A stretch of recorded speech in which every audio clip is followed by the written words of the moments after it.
Oh, what a time to be alive.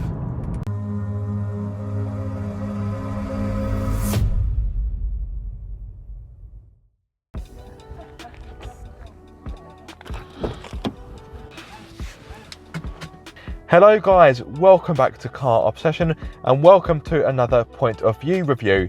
This time it is of course all about the Audi A3 Saloon. So yes, let's go for a drive, that's what I'm here for. That noise you can hear, by the way, is the offside door mirror. It does like to creak and groan when it is folded or unfolded. I'll pop the car into drive and away we go. I think we will go, let's go right. I will try to move my head as slowly as possible. Watch out for that Boxster. Anything else coming this way? No, we're good.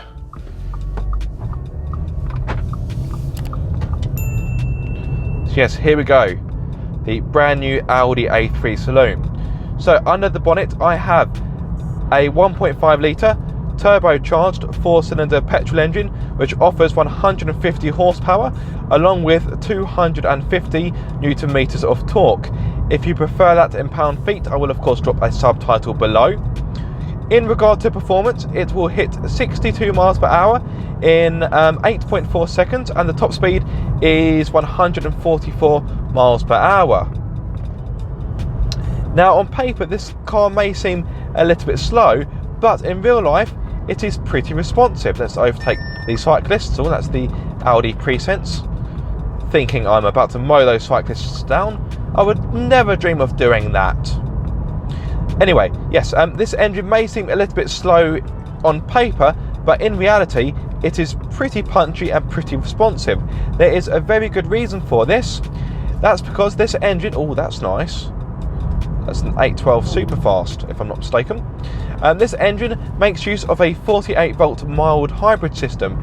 Therefore at lower speeds the system is able to give a boost in regard to acceleration, and it is able to offer up to an additional 50 newton meters of torque. So yes, this engine does feel pretty punchy. Attached to this engine I have a 7-speed Estronic Gearbox. Now in the newer Volkswagen Automotive Group cars, the kind of gear selector has gone and we're now left with this little, it was more of a toggle, isn't it? It's like a fat USB stick. That's what you use to select the drive modes. Speaking of drive modes, I've got a choice of 5 drive select driving modes in the S line, which is what this trim level is. So if I get rid of that message, go away. So drive select button down there. So as you can see, I've got efficiency, comfort, auto, dynamic and individual. I have the car in dynamic right now because why not? It is the S line, therefore it is a more sportier version. Now as part of the S line I get sportier, firmer suspension, so if my head is bobbing about I do apologise. The ride is quite firm in this car. However, that isn't to say it is uncomfortable, because it isn't, although you may find the ride to be quite wearing on day-to-day driving if you're going over a lot of broken roads. But for the most part the ride is compliant enough. Also as part of the S-Line specification I get 18-inch alloys, LED front and rear lights, a 10.1 inch touchscreen, a 10.25 inch Audi Virtual Cockpit, rear privacy glass, a keyless start, the driving modes, dual zone climate control. What else do I get? I get the Audi Presence, which you saw earlier. That's the autonomous emergency braking with pedestrian recognition. I'll just wait until I can see clearly around this corner. Oh, it's letting me go. It's very nice of him. Thank you, kind sir. I will give him a flash of my hazards. Nice cyclist. Yes, anyway, back onto the specification. I've got, yes, the touchscreen has got DAB radio, Bluetooth, smartphone connectivity and navigation as standard. I've also got rear parking sensors as well. Got cruise control, speed limiter, automatic lights and automatic wipers. So there isn't really that much you'd be wanting for in this car. Now as an option, I do have the Tango Red paintwork, which you may be able to see a little bit of on the wing mirrors. I've got heated front seats, a 4-way adjustable lumbar support. I've got the LED, no, is it LED? But I've got the extended ambient lighting pack as well, storage pack, and a few other options. This car is quite sensible in regards to the options. Sometimes Audi UK can throw a lot of money at their press mules, but in this for this model, it is actually quite conservative. But to be fair, you do get a fair bit as standard anyway.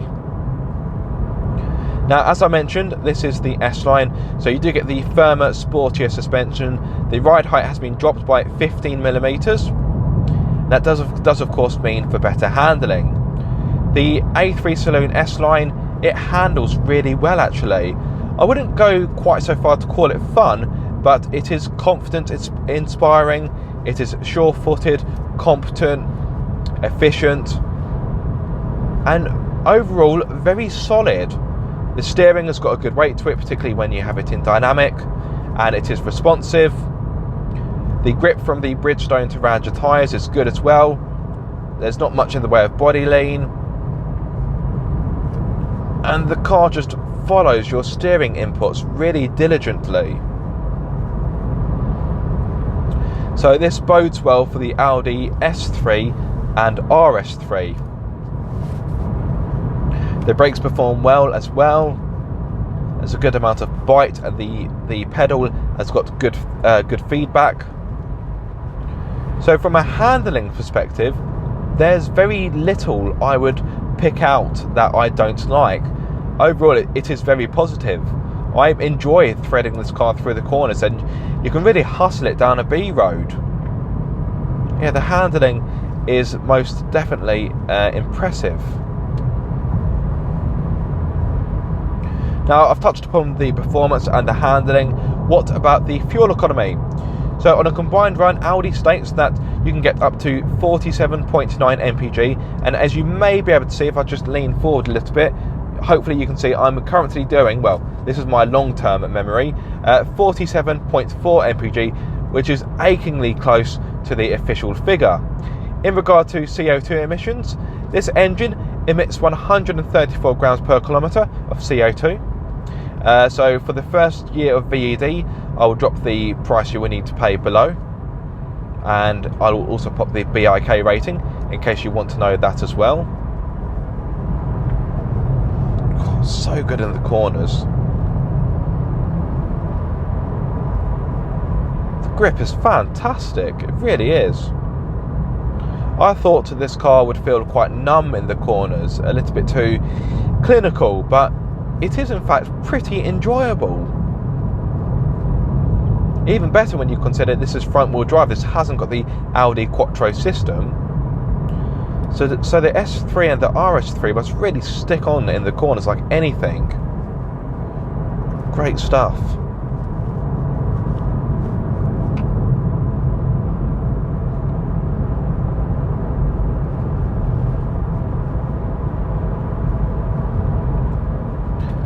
Now, I've spoken a bit about the 1.5 litre turbocharged 4-cylinder petrol engine, but there are other engines available, all of which are turbocharged, of course, to make them more efficient.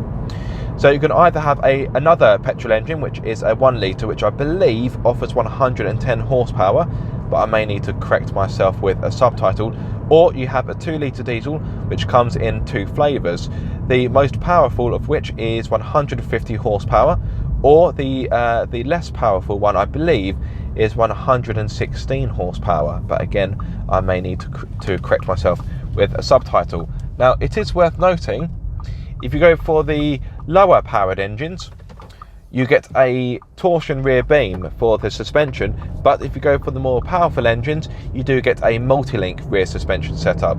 So yes, that is worth bearing in mind. Right, let's give it some beans, which is always pleasurable.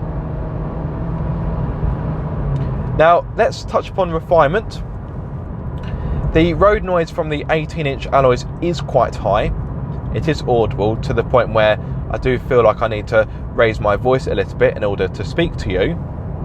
But on the plus side, the wind noise is pretty hushed, and the engine, once you are at cruising speed, will just fall away into the background, and it is near silent. So there are definitely some good things about the Refinement, but the road noise is not one of them.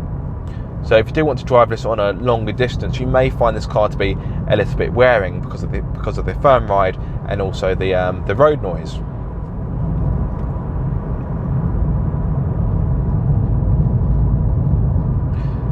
Now this 10.1 inch touchscreen is very nice to use, very nice to look at. I do enjoy interacting with it. However, it isn't the most easiest to use whilst on the move. It can be a little bit fiddly. I won't say cumbersome, because cumbersome is harsh, but sometimes when you're operating it, you may find that you spend more time looking at the touchscreen than you would like to. It is worth noting that if you go for the, let's put that down, that's quite bright. It is worth noting, if you go for the Mercedes A-Class Saloon, you get a little trackpad down here, or if you go for the BMW 2 Series Grand Coupe, you get a rotary dial down here. So you do get some physical elements for the infotainment system, but in the Audi, it's all touchscreen. On the plus side, unlike other vehicles in the Volkswagen Automotive Group range, you do actually get physical buttons for the climate control. Look at that. How nice is that? We're now at an age where more and more cars, oh, what's that? Oh, that's a Lotus. More and more cars are opting to put their climate controls in the touchscreen, and I personally hate that because it makes it even more of a faff to get yourself colder or warmer. But in this car, Audi has seen the light, and look, I've got actual buttons. Oh, what a time to be alive. And you've even got one that says off, which is really easy. So if you're a little bit mentally challenged, let's say, it's quite clear how to turn the climate control off. Not unless you think that's to turn the car off, perhaps. Anyway, that aside, I do have heated front seats, which on a day like today I don't really need. It is worth stressing, they are an optional extra. Also optional is the 4-way lumbar support, which I would urge you to think about if you do intend on driving this car for a longer distance. Now, I actually drove this to Coventry and back earlier this week, which was a 300-mile round trip, and the car did okay on a longer distance. I wouldn't call this the most comfortable cruiser, so if you are buying this as a potential replacement for, let's say, an Audi A4, which is a bigger, more comfortable Audi, then you may want to test drive this first. For what it's worth, you can have the S-Line as a no-cost option without the S-Line suspension, and instead have the standard suspension that you would find in the sport trim level. Now, I know that sounds like a bit of a paradox, because you think, hang on, how can a sport version have softer suspension? But bear with me, guys, it does. You'll have to take my word for it.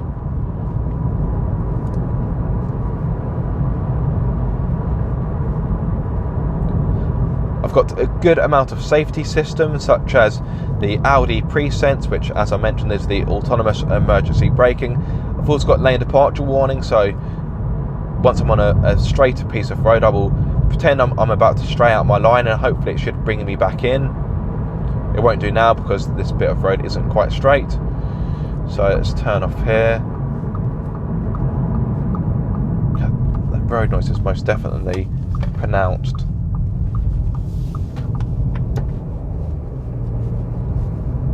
Right, so wait for it to kick in.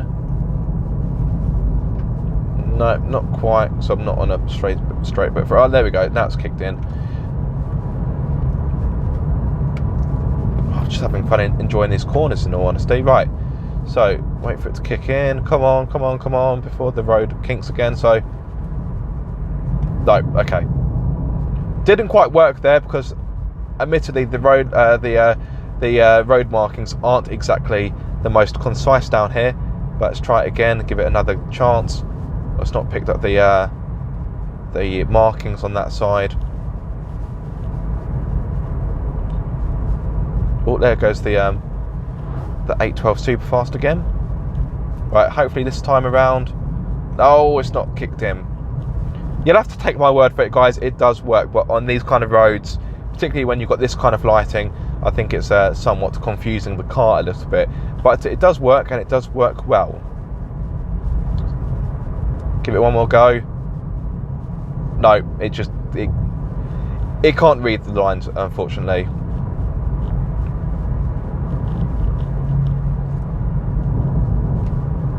No, one more go. No, fair enough.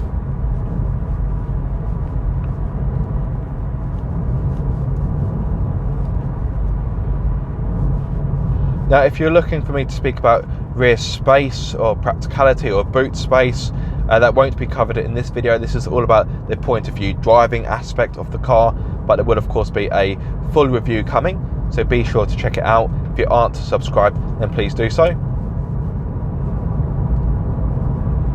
Let's touch upon some of the more boring but important elements of the car. Visibility out the car is absolutely fine. The A-pillars aren't too thick. It's easy to see out of the wing mirrors. The rear view mirror, the rear window I should say, is of a good size. I've got no problem seeing out of it using the rear view mirror. Visibility over the shoulder isn't too bad either.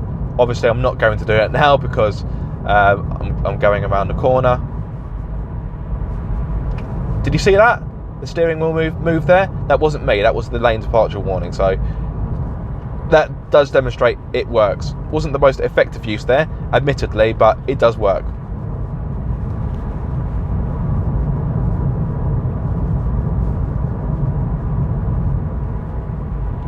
I'm not really too sure how long I've been speaking for, but I'd argue I've covered quite a few elements of the car. Can't really think of much else to report. Bit hard on the brakes there.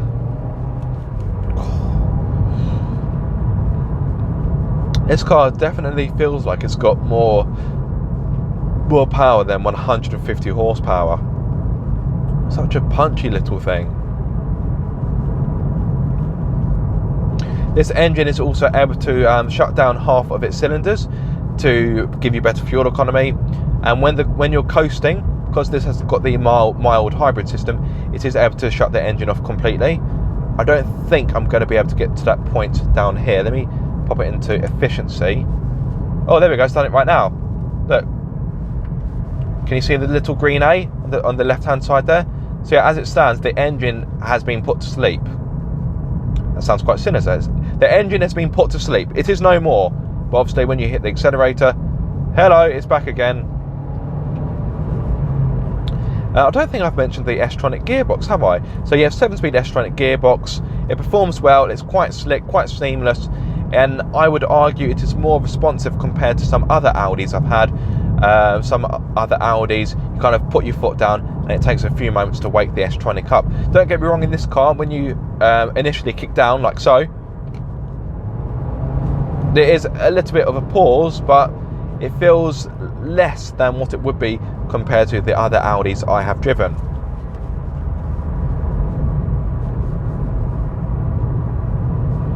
So overall, the Audi A3 Saloon is a pretty solid car.